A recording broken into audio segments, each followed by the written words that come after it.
Dwarpen in Smellingelaan schrikken van de hege onderhoudskosten van de reanimatieapparaten, de AED's, die ze maar ingang van dit jaar zelfs betellen matten. Het gaat alle jaren om een paar €100 per dwarp. De aanschaf en het onderhoud vaart de eerste 3 jaar door de gemeente betellen. Dwarpsbelangen krijgen nou offertes van bedrijven die het onderhoud van de reanimatieapparaten dwaan willen. Wij hadden net verder net over nagedacht van hoe zou het nou 3 jaar hier komen. Eerst ben je blij dat dat ding er weer. En iedereen zei, dit is prachtig.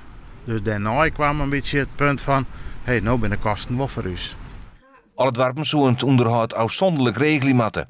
Wethouder Egbert Berendst van Smellingelaan is vernuiveren hoe de hichte van de bedragen. Ik heb het verhaal gehoord van de voorzitter van Dorpsbelang.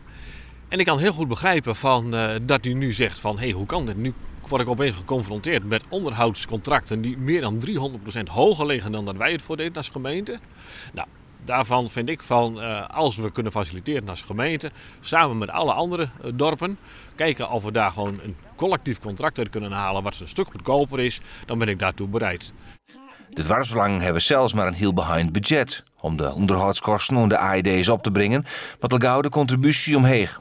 Het voorthellen van het reanimatieapparaat is haast geen optie. Dat wil ik eigenlijk net op mijn geweten, want Jood hebben erbij halen en morgen heeft hem krijgt nog morgen, want dan hier wat in het dwarpshuis en dan is er voort. En als het dwarpsbelang, waarom hij hem vertellen.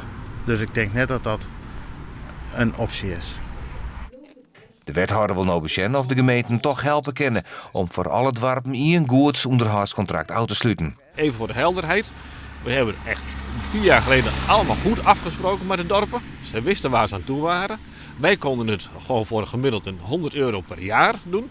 Dan is het wel bijzonder dat nu opeens de contracten liggen die boven de €300 uitkomen. En dat wil ik de dorpen ook niet aandoen.